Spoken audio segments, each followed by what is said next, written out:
Welcome to the Ultimate Beginner DJ Masterclass for Pioneer and Rekordbox. In this video, we'll be going over the must-know techniques for all beginner DJs and getting you ready to crush your first mixes. As always, we hope you enjoy the video. Now let's begin.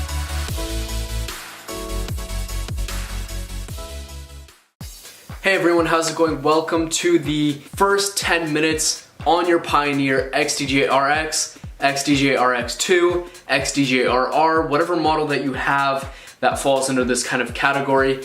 This is gonna be kind of the first intro to what you gotta expect and what the whole layout is, and just kind of running through quickly in around 10 minutes on what the whole gist of this thing is. So, firstly, your power button, let's start this thing up, is just up here. So right now it's starting up. It takes Rekordbox, so in order to play tracks, what you're gonna have to do is you're gonna have to download Rekordbox on your computer, and you're gonna have to use a USB, plug it in, optimize the USB for Rekordbox use, and then load your tracks in there, let Rekordbox analyze them, then export your USB, and then plug your USB in, and you're ready to play. So the way you select the tracks is you either go to USB 1 or USB 2.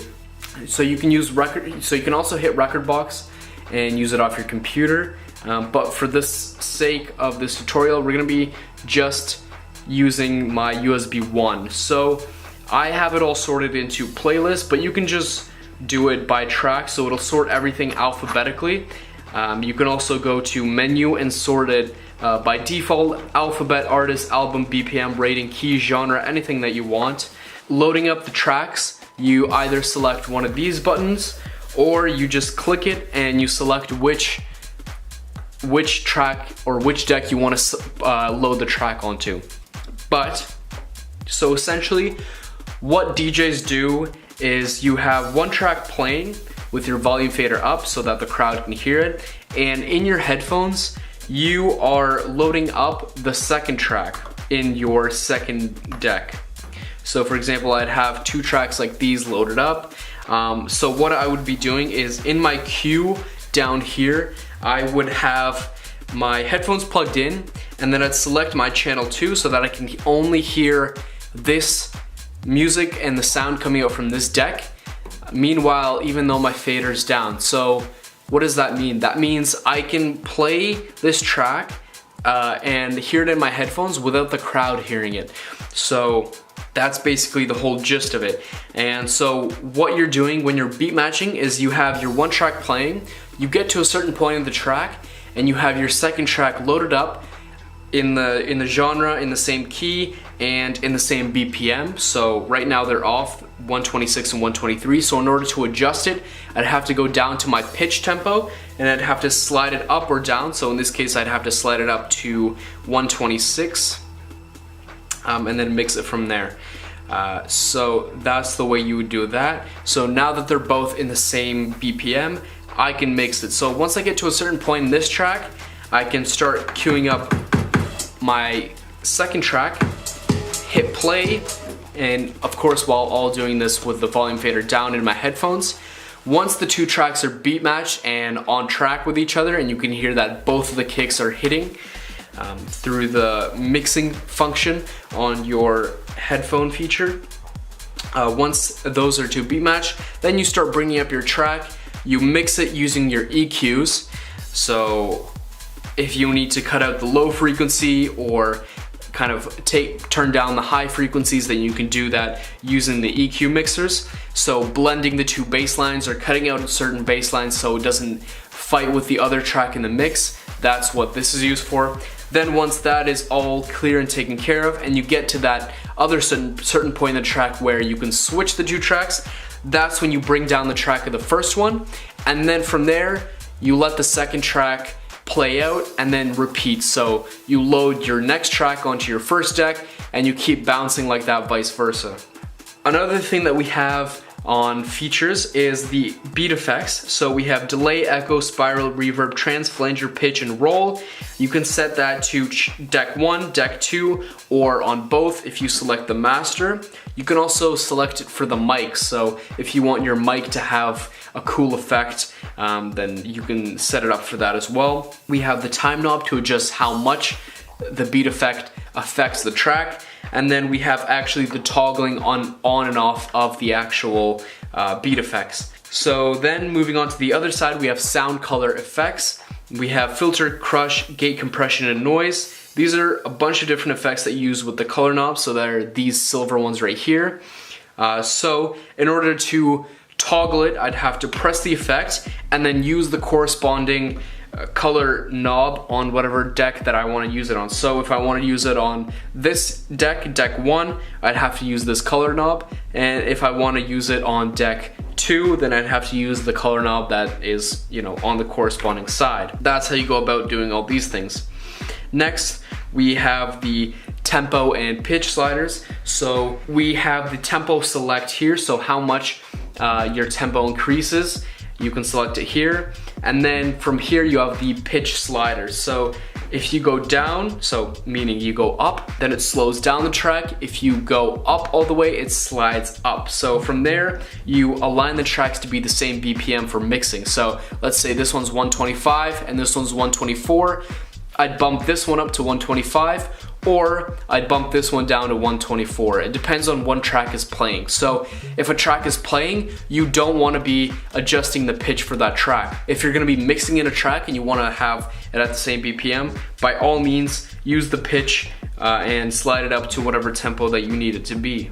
Then we have obviously the sync buttons. They're up here, meaning that you don't need to beat match. You can just hit the sync button and the tracks will lock onto each other, and so you can just easily, I guess, save time. But it's kind of like a little bit of cheating in my opinion, but you can do you if, you know, beat sync is something that you use.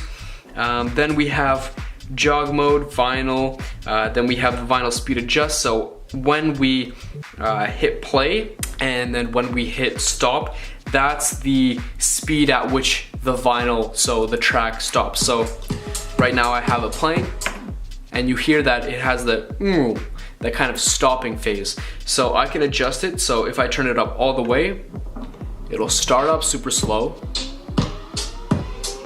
And then if I want to stop it, it'll slowly slow down. So you can affect how much you want that to slow, speed up or slow down with the vinyl speed adjust. This is super cool and useful for transitions, for outro effects, for so many different things. So anyways, then moving on to the cue loops and the cueing up here. So say I wanted to just loop a certain part in my track, I'd have it playing, select the beginning of the loop, select the outro of the loop, and that's it. Now it's looping. I can do other cool effects,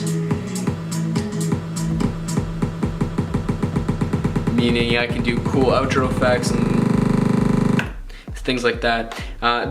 So if I have cues set already on my track, then I can go to and from those loops up here by selecting where I want to go to. Okay, so then we have direction reverse. So if I want my track to go in reverse, I can toggle it from there. Then I have slip mode. So it allows me to allow the track to play while I use effects and those sorts of things. And then obviously I have my cue and play buttons, which I use to cue up a track, and then I use to actually hit play on the track and let it play. Down here I have my hot cue, auto beat loop, and loop slice, so I can toggle and create hot loops down here. I can auto beat loop using effects, using the slip mode. It's more advanced techniques, but that's where I would do those. And then obviously I have my jog wheel platters. These are used to actually align the tracks together. So if my two tracks are off time, I can adjust one and slide it so that they're on time. Then we have the screen, which shows the beat waveform of the tracks, and it just shows what tracks are selected, BPM, all the details, and those sorts of things. Then up here we have the mic level adjusts. Then we have the master level and those things to adjust the volume of the actual gear and how it's heard on the speakers. Then down here we have the fader. So if I push it all the way to one end, only one track will be heard. If I set it to the other end, only one track will be heard. And then to the middle, only the middle track will be heard. So yeah, and then we have the volume fader, so that's used for mixing and letting one track either be heard on the speakers or let the other one be heard by adjusting these. So basically this is the quick rundown on the effects and everything that's on the XDJ-RX. I hope you guys enjoyed this video. If you did, leave a like, make sure to subscribe and comment, and if you guys want one-on-one DJing lessons with me, there's a link down below. Sign up through that, and I'll see you guys through Skype or wherever we decide to meet for lessons. Hope you guys enjoyed this video. Leave a like again, and I'll see you guys in the next video.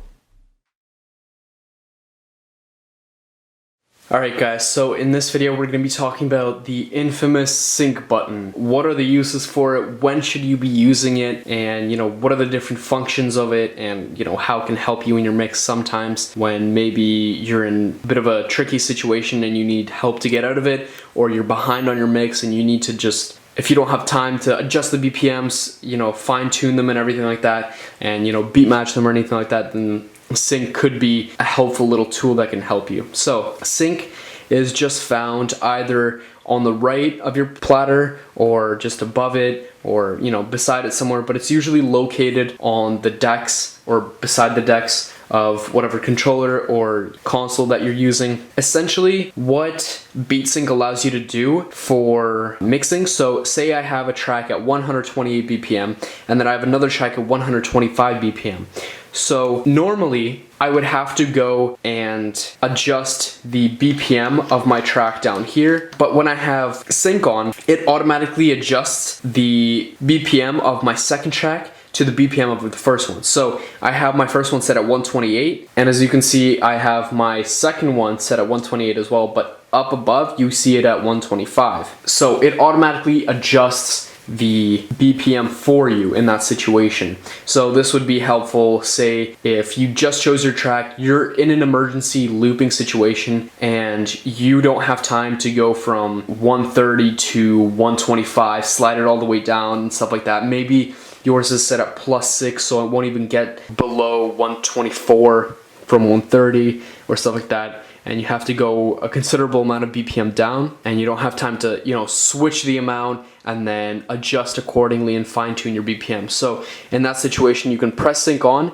it'll lock it to whatever BPM is on the first track. So if I adjust my pitch tempo for my first track, so if I go down to 125, you'll see that it will automatically adjust the BPM of my second track as well, as far as I'll go.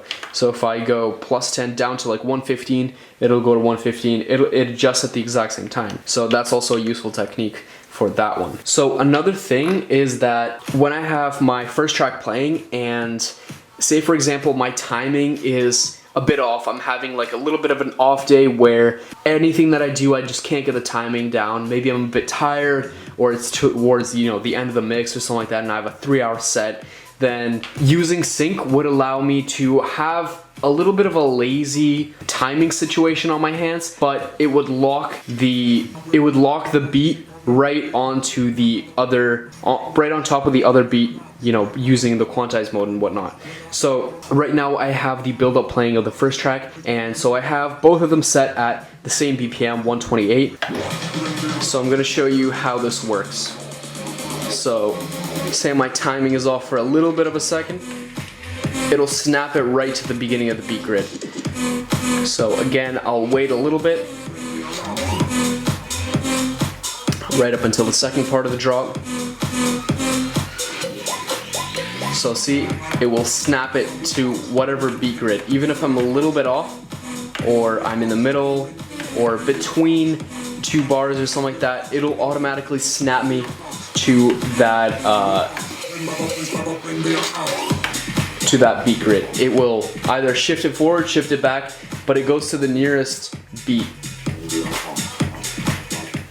So that's a pretty helpful technique when, you know, on some off days when you're just not feeling the beat matching and stuff like that. Usually you get to the point where beat matching is like second nature, so you don't really need to use it, only in like extreme situations. But sync can help you get out of some sticky situations if you're on last minute resorts, if you're in some emergency situations and stuff like that. That's when beat sync is acceptable. Usually it's really looked down upon in the industry when you're using sync, and you know, you usually have to get to a point where you're comfortable beat matching and mixing and not even use the sync button even once, because most of the DJs, I would say almost all of them, are not using sync. Only some of the ones that, you know, maybe are just getting into it and have a little to no idea what they're doing and stuff like that. But usually most DJs, say for example, that are new, like maybe Kashmir, even though his mixing might not be the best, he still doesn't use beat sync. He still tries to beat match and stuff like that. And it's more the effort that counts rather than using something like sync, which could be viewed as cheating in some situations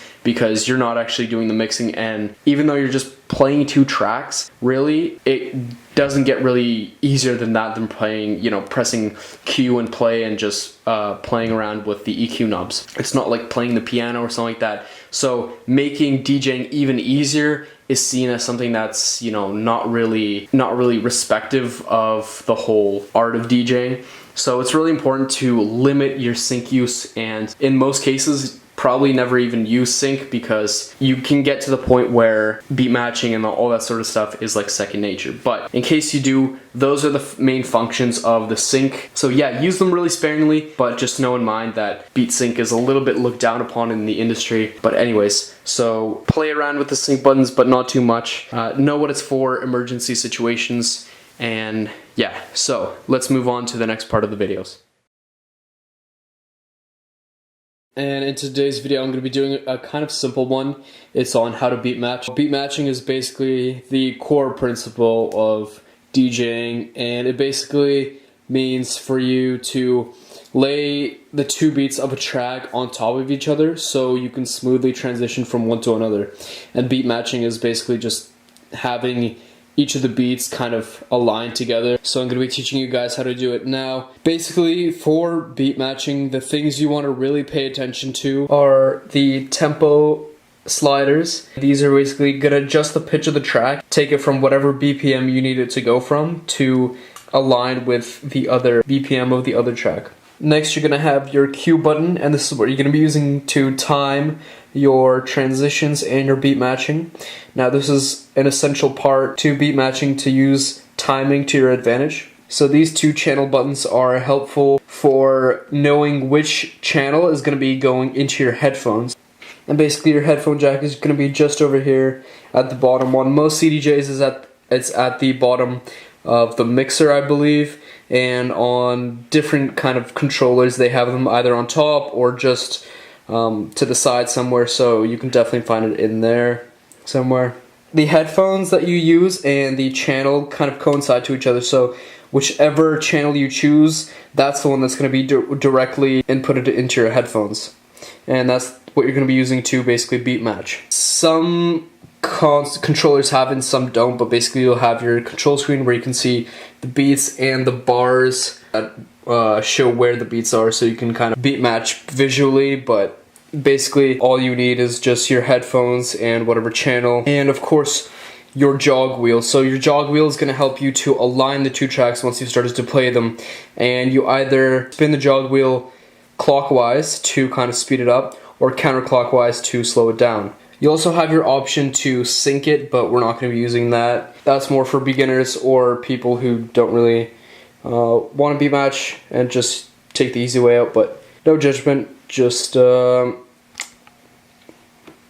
today we're going to be using two tracks, Kuz and Luarn 911 and Felix Bold So High, so I'll link both of those down below. Essentially what I'm going to be doing is playing the first track, and then in my headphones I have the second track, which is all the way down so you can't hear it. I have it channeled into my headphones so I can hear this second track through my headphones when I cue it, but the speakers and everyone else won't be able to hear it. They'll only be able to hear the first track. So once the first track starts, during the build-up, I start to cue my second track, and I can hear it in my headphones at the same time as listening to the first track. So it helps me to kind of get the rhythm of the first track, and eventually when the drop starts of the first track is when I hold cue, and then while simultaneously holding the cue button, I press the play button, and when I let go, the second track keeps playing.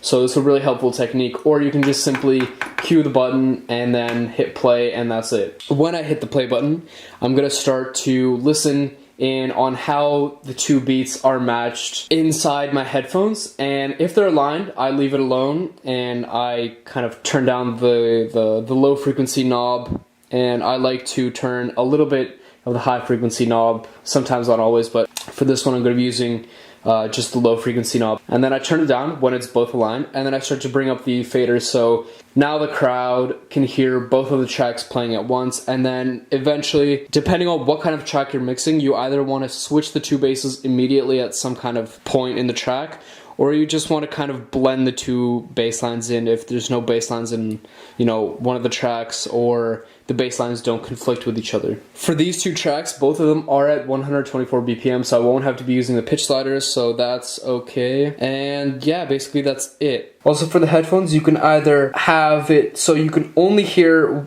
your second track in your headphones, which is the cue, which is what you're cueing, channel 2, the second track. You can have it for mixing, so you can hear both the tracks, or you can have it in master, so you basically hear it as it is with these. So if I played the master right now, in my headphones I would only hear the first track, because this one is all the way down. So if I brought it up halfway, I would hear the full volume of this track and half the volume of that, and then both at the same time. So basically what you want to do is you want to mix when you are beat matching, and you want to cue in the second track while you're in the mixing state, and then as soon as you have the beats aligned and you're ready to kind of bring up the second track, you switch it over to the master, and then you can kind of hear it go up through your headphones. Now most DJs, they just leave it in the mixing part because that's basically all you need. And then once they have beat match, instead of turning it over to the master knob, they just take off their headphones and listen in on how it is on the speakers and just bring up the track like that. Those are the two options that you have, but today I'll just be switching it over to the master. So yeah, let's get started. Let's start with the first track, and we're going to be going straight from the build-up.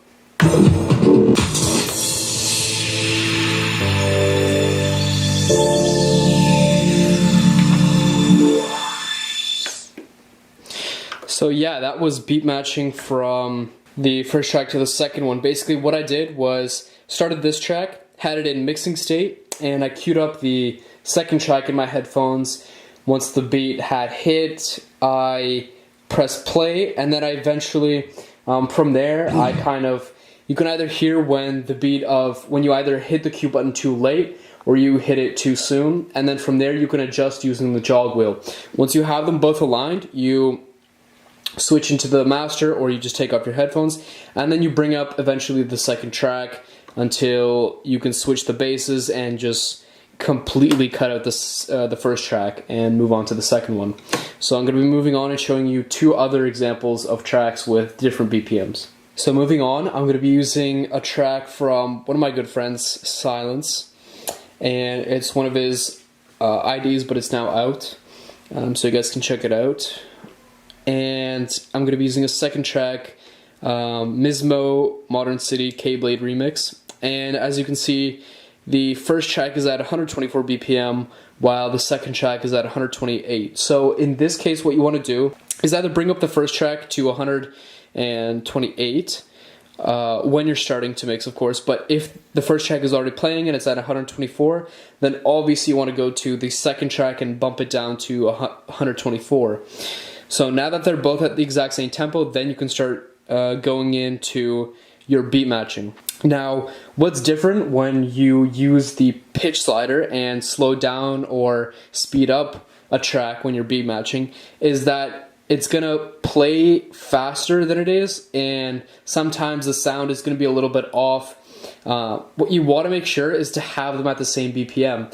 Sometimes the pitch fader can get, you know, knocked up or down, and that makes a dramatic difference in your beat matching. So if they're at two different tempos, then even if you do beat match, the first track, if it's faster, if it's at 128 compared to 124, then it's just going to go faster and it's just going to get off time. Or if it's slower, it's just going to slow down while the two tracks kind of separate. So you want to make sure that they're both at the exact same BPM. And then from there, it's basically the exact same for beat matching. You just kind of cue in the second track, hit play, kind of spin the jog wheel to both beat match them, and then you transition. So let's try this one out.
So yeah, basically that was going from two tracks that are at different BPMs. I had to bump it down some BPMs to have the beats, to have the two tracks at the same BPM, but in the end, you basically saw that it all worked out.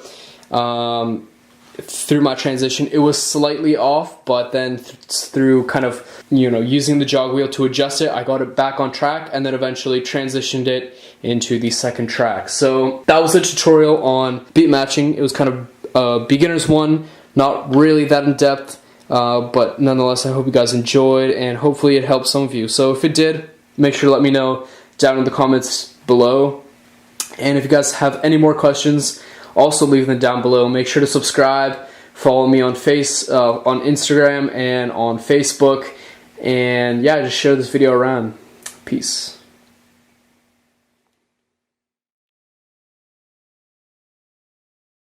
Basically, in this one, we're going to be talking about, and I'm going to be teaching you guys where to mix two songs into each other. So basically, at what point and at what points of the track do you want to start mixing in your second one? And this applies for house music, and a lot of EDM music actually in general, which if you learn the basics, you can apply this to tracks that not only have 32 bar intros, but 64 bar intros, other genres even.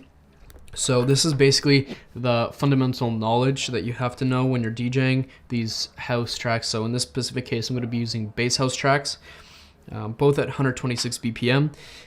But let's start looking at the structures of the track. Basically, what we have here is two tracks. We're not going to be paying attention to this one at the bottom, just the top one.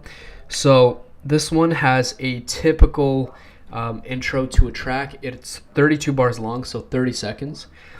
And it has the beat coming in and then a little bit more elements of the track coming in until it goes into the break of the track.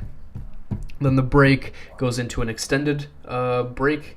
Sometimes it's just 16 bars, and now it's 32. And then the build-up is usually standard 16 bar build-up, and then the 4 bar fill, and then it goes into a 32 bar drop. Sometimes it goes just a little bit more, double. That really depends on the track. So at what points should we mix in another track? We're just going to keep it simple and say that we're using the intro of this track. We're going to be using the intro of this track to mix into the drop of this one. So this one is also a standard 32 bar intro. So this fits perfectly with our track. Now, at what 2 points should I mix this in? So if I want to just have a 32 bar drop and then straight into another break, then I'll mix it in right at the first beat of the drop, so here. And now, as you can see, they're perfectly aligned. So in my headphones, I'm gonna align them, and then cut the lows, obviously, and then bring it in. So now both tracks are playing, and then I can start to bring up the build up, or the bass of this one.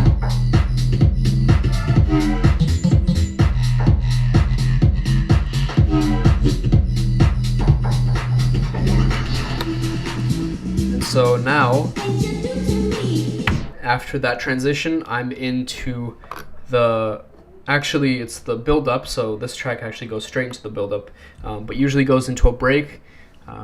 And so that would be a clean transition into the break of my second track. Then I can go into the build up, into the drop again. But let's say, for example, we have a track that has a little bit longer of an outro. So let's say it's not only 16 bars now, but 24, I guess. Yeah, 24 bar drop.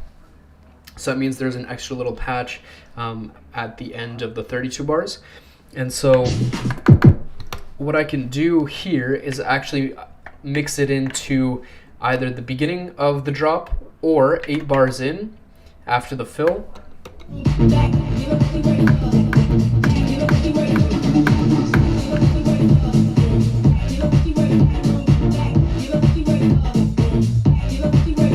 So now my drop is going to continue to play, but now I have a second track coming in.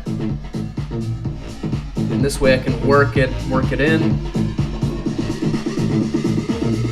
if I want to.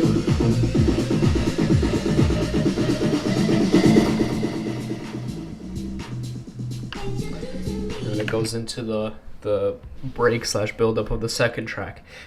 So in this case, I can either mix it in on the very first beat of the drop, or I can mix it in 8 bars in. So no idea what beat that would be in regards to the one, but basically it's the start of the next section. These are the 2 most common points that you're going to be mixing tracks in. But if you want to try something different, like doing a drop mix, then you would basically mix it in right at the beginning of the 16 bar build-up of the first track. So this point right here where it changes into a little bit more of a snare roll signifies the starting of our build-up. So you can pretty much group these into little units and sections of the track. So this one has a little bit of an uncommon, what would this technically be, like 12 bar intro, but it still has the standard 16 bar build up. So this is the point where I'd want to start mixing in my my second track. So let's quickly show that. Now I'd mix it in, and they're both aligned, and the the drops play at the same time.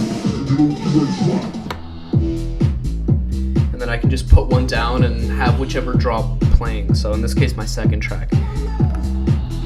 And then later on, what I can do is I can go from the build up of this track and beat match the build-ups, and then jump back into my other track.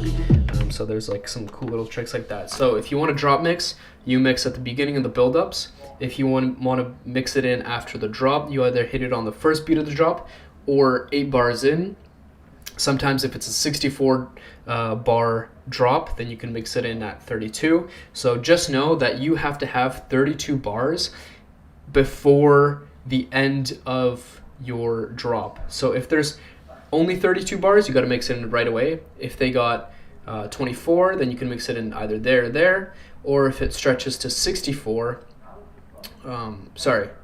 yeah, 32 bar intro, or no, sorry, if it goes from 32 to 42 to 64, I think. No, question mark. That's not the right math.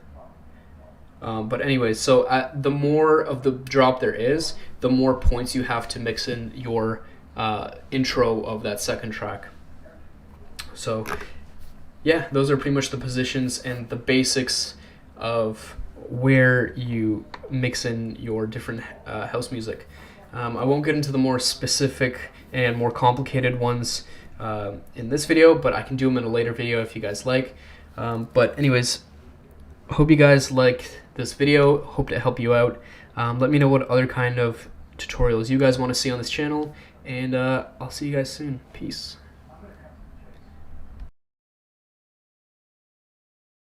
Yo guys, how's it going? So in this video, I'm going to be teaching you where to set cue points for your tracks. So later in the mix, you can jump freely from cue point to cue point without having to manually adjust your track. And so you can have the entire track layout. You can skip to whatever point you want just by the help of your hot cues. So without further ado, let's get right into this tutorial. So I have my electro house track just loaded up here.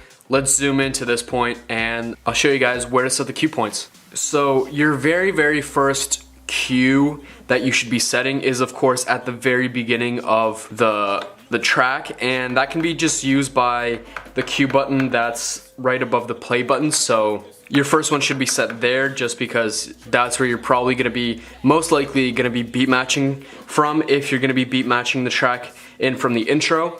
But right away when you load in your track, it's good to set the cue point there. But moving on to hot cue points. So the first one that you want to have is right where the intro right where the break starts, right after the intro. So just right here. So at this beat right here, that's where you want to set hot cue A.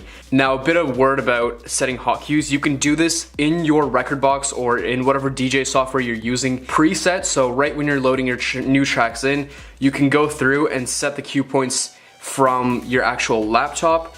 But just for the simplicity of the video, I'm going to be showing you just where you should be setting your cue points on the track, and then just generally what the layout will look like after you set your cue points. So you can do this before you actually put your tracks into your mixer, so doing it through your software, or when you loaded them through your software, you can set them by, playing the track here and setting them on the actual mixer before you're set. So both ways work. It's up to you if you want to do it in the software or just in the mixer. But for simplicity, again, I'm just going to be showing you on the mixer. So the very first cue point that you want to be setting is, again, right where the break starts. So that's going to be cue point A.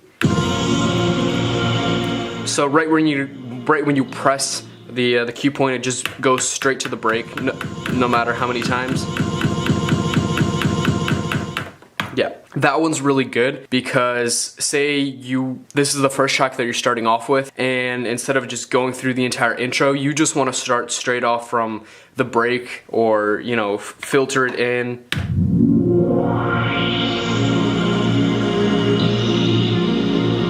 Yeah, so you guys get the idea. So if you want to start from there, or let's say you're doing a transition without beat matching and you're just waiting till the end of the drop for the first track, and then straight away you just press the hot cue for the break of the second track, that works as well. But moving on, so the next cue point that we want to set is at the buildup of the first drop. So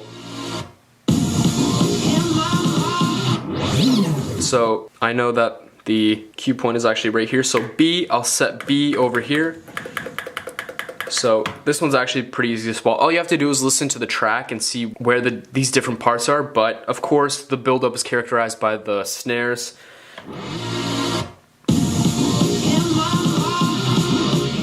Okay, so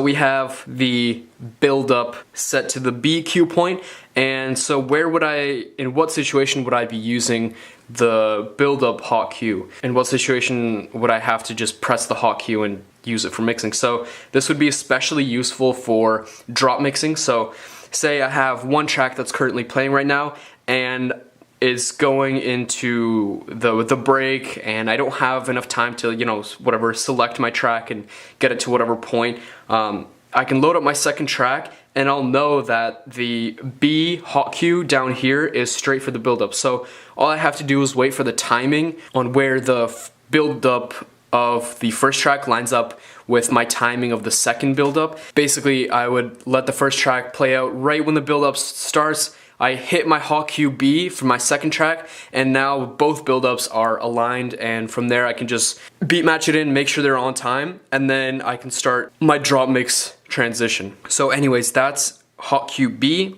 Now, you guys might obviously know the next one and might guess it. It's actually the drop. So the drop, probably the easiest thing to spot, but for this track, it's just right here. So I just line it up to wherever the beat is, hit the hot cue button, and now hot cue C is set to the drop of this track. So if you're gonna be doing it manually just on your mixers and you're gonna be setting the cue points through the hot cue buttons and stuff like that, if you really want to get accurate and get right on the beat, what you do is you select quantize mode, and then from there you cue it up. And so say you're just a bit off for where the beat is, and you have quantize mode on, and then you select your cue, it'll actually snap it to the actual beat. So it's just kind of an easy, kind of sloppy way. If you kind of, this close enough, you hit the quantize mode, you set the cue point, and it snaps it automatically for you. So it's just a kind of like a easy little hack to use. So you can just quickly go and set each cue point. Okay, so that's the drop.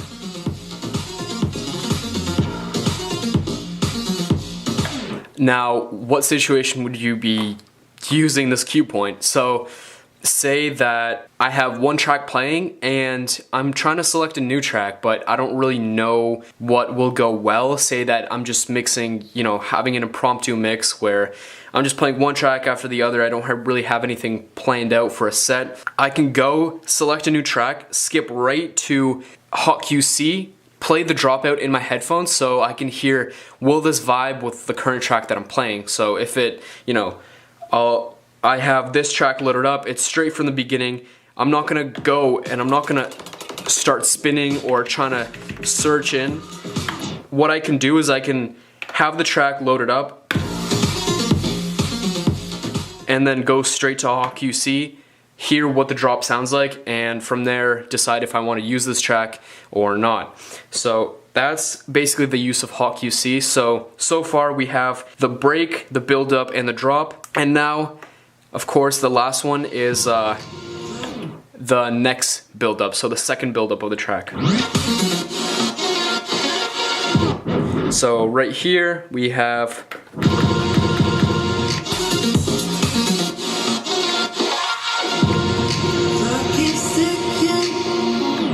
so for hot cue D, so for the last one, we have a couple options on where to actually put the hot cue. So if I wanted to, I can put it right after the drop, but for some tracks, it's just kind of a buffer between the drop that was just played and the actual break. So it has some sort of vocals to you know, progress the track, or it has some sort of sounds, or it creates a more atmosphere, or it has some sort of pads or something like that being played. So it's not actually the core part of the second break. So if I wanted, I can set the hot cue there, but I can also set it to the main part of the actual break of the second part. So for that, it would be here.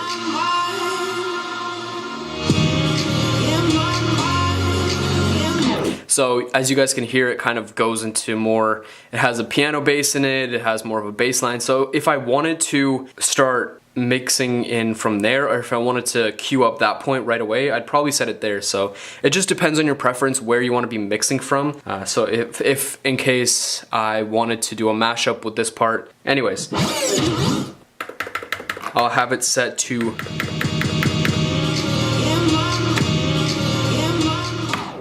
and yeah, from there you don't really need to select the second build-up. You can if you want to, but that's why it's good to have the build-up already set for QB for the second track. So say I'm in my second drop of my first track, so My first drop has already played, and now my second drop is playing. At this point, my second track will already be loaded in, and then from there, I'll have the cue point B set up for the build-up. So if I wanted to drop mix from this point, it'd be really, really easy. And that would only lead me into the first drop of the second track, if that makes sense. So I can just, you know, keep drop mixing at every second drop if I wanted to. That's probably not a good idea, but, you know, it's quick recap. So we have the first cue point set at the very, very beginning of the track, which is just the beat intro, and it's just the normal cue button that's set up above the play button. So, and then after that I have my break, and then after that I have my build up,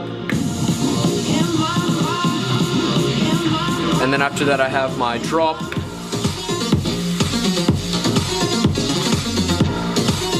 and then I have my second break. Basically, that's the whole gist of it. You want to have your hot cues set up for your track so you can basically skip to whatever point you need to for drop mixing, for checking out the drop, seeing if it's compatible with the current track, and then putting it at the break. So if you wanted to start your set straight from the break, you can filter it in from there, or if you wanted to do a live mashup with the vocals, then you can have a cue point set up for the vocals there. It just really depends on what you want, but this is basically the structure and the layout of what each cue point directs to what part of the track you want to be setting a hot cue to. So in total, you're basically going to have 5 cue points, which includes the cue button above the play button. So you'll have 5 points to jump in and around from the track, and it just makes it really easy so you don't have to spin or search the track, or in the case of, you know, CDJs, tap the actual waveform to go and skip to each part. But anyways, so hope you guys enjoyed this video. Make sure to leave a like, subscribe, share, and comment what other tutorials you guys want to see. So I'll see you guys in the next video. Now in this video, I'm going to be teaching you how to transition without beat matching. All you'll need is your hot cues and just having good timing and just knowing the tracks that you're working with. So there's no beat matching involved, and this is kind of like a super simple way for you guys to transition from one track to another. And this is going from the drop into the build-up of the other track. So super simple. The 2 tracks that I'm going to be using today, number 1 is Martin Garrix and Blinder's Breach, and the second one is Skrillex and Abstract Chicken Soup. Basically, the overview of what I'm going to be doing is I'm going to have a cue point set at the break of my second track. So for the Skrillex and Abstract Chicken Soup, I'm going to have a hot cue set up at the break of it, and then I'm just going to be having both volume faders up for it, and then I'm going to just have my timing and do all that sort of jazz. So before we get into it, there's a couple things that you need to know. So when you're doing this technique, you need to have a track that doesn't really have any sort of continuation to the drop, or after the words the drop, it kind of goes silent. So I'll show you what I mean by this. So in this track, the Martin Garrix and Blinder's Breach, right when it gets to the end, as you can see on the waveform down here, there's really nothing happening except that sub impact at the end, and for around 4 bars there's nothing happening. So that's the kind of tracks that you want to be looking out for. So I'll play what it sounds like.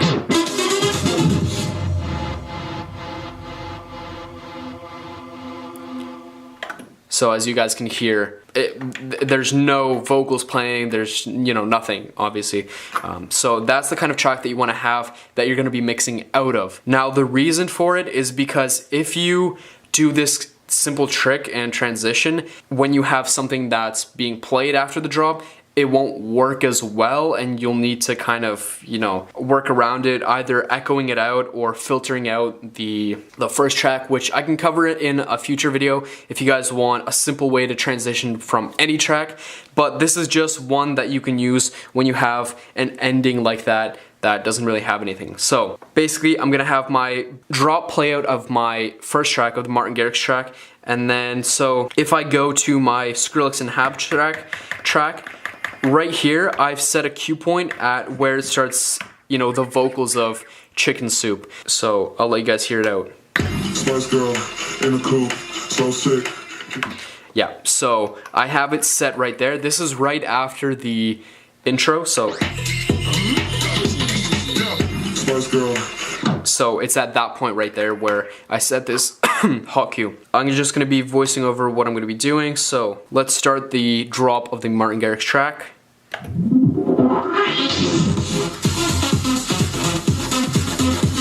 So it has it playing out, and I have my volume fader up for this one, and my timing,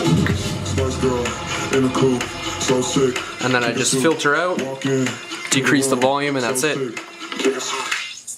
I'll show you guys quickly again.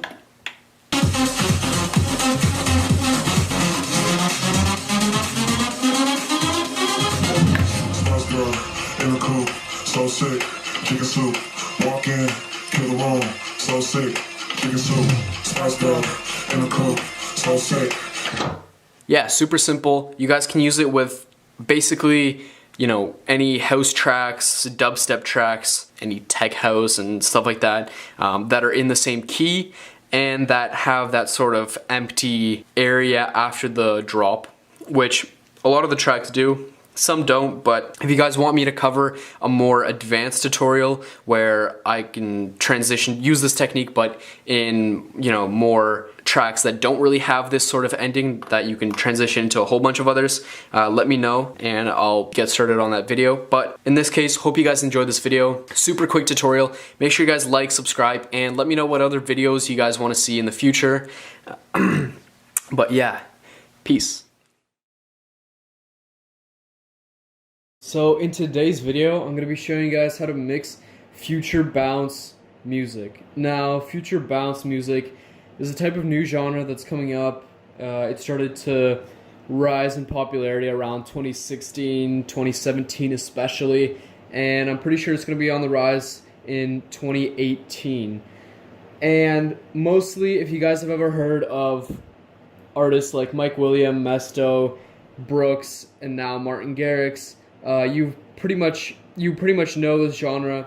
It's getting super popular, and it's really characterized by the really strong bass line in the track itself. So if we listen to the first track, and out of these two tracks that I'm going to be using for this tutorial on how to mix them, the first one is Psychosis by Our Psych, and the second one is Sins by Jay Eskar and Hill Filter. So let's take a listen to Psychosis, and I'm going to be showing you the strong bass line in just pretty much in the intro of this track. I'm not going to spoil the drop just yet, so let's take a listen.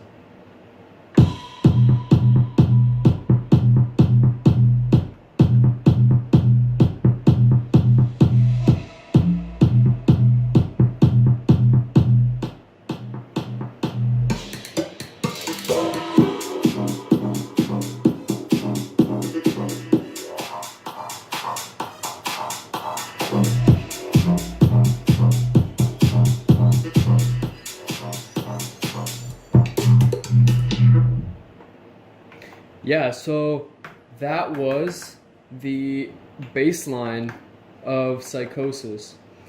Now, you guys can really hear the characteristics of that, you know, bass line. It's pretty aggressive, and it takes control of most of the mix when you're playing it. So, the biggest key to mixing future bounce music is to really blend the bass lines in together, which is sometimes possible, but the biggest thing is to just completely swap the basses, like you'll see me do when we mix these two together. So let's just start right now with Psychosis. Let's go straight from the drop, or the build-up of it, sorry. And we can blend in and mix Sins by Jay Eskar and Hill Filter. So let's...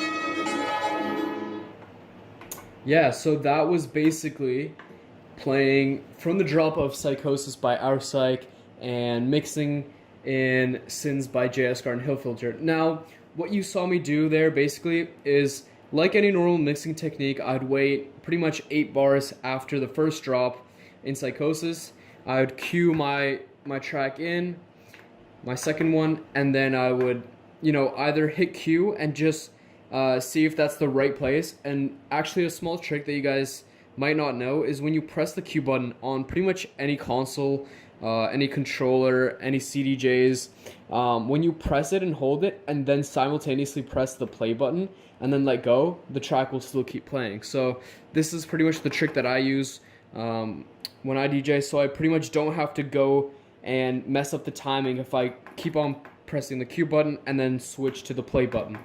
So that's a small trick, and that's what I did in the first 8 bars of Psychosis drop. I queued it in, timed it, hit play, beat matched it, and then right at the last part, especially when you guys can hear right here, let me play it for you, it's when the bass line of Sins comes in. So let me show it to you.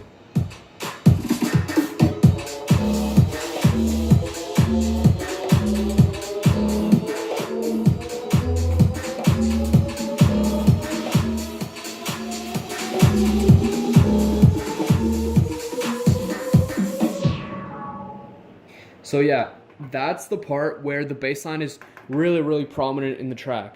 And so when I play these two together, or when you play pretty much any bass line from the drop to an intro from any future bounce-ish track, you'll see that it's not really nice when the two bass lines blend, because they're all different notes, they're different frequencies, pitches, and they just collide with each other because they are pretty much the more dominant things in the mix, in the track. And so when they collide together, it doesn't create like the really nice sound that you want to hear when mixing. And so what I pretty much did was I had the low frequency down when I beat matched it. I turned down the low frequency and I just waited for the kind of 4-bar kind of finishing end to the drop, and then I completely switched the two bass lines together, and I let the Sins bass line play over top of Psychosis when I muted the bass line for it. So yeah, that's a really useful technique when mixing future bounce music. Now, of course, this isn't possible for all tracks. Some of them, the bass line for one track is too strong. Even when you completely switch it out, you'll still hear it because it's more in the mid. But that's for tracks that aren't, you know, mixed together or produced very well.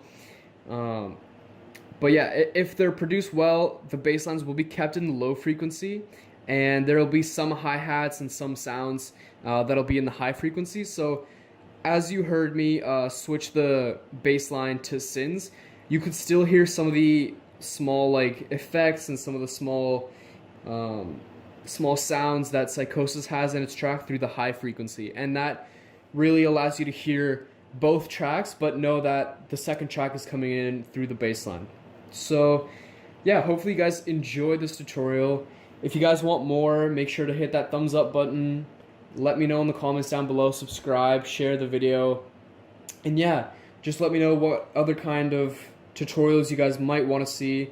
And I'm going to be coming out with a new product in the new year around the end of January, which is going to be talking about, it's kind of like a handbook that will talk about how to avoid copyright, how to gain an audience, how to get paid, and all that sort of stuff. So yeah, stay tuned for that.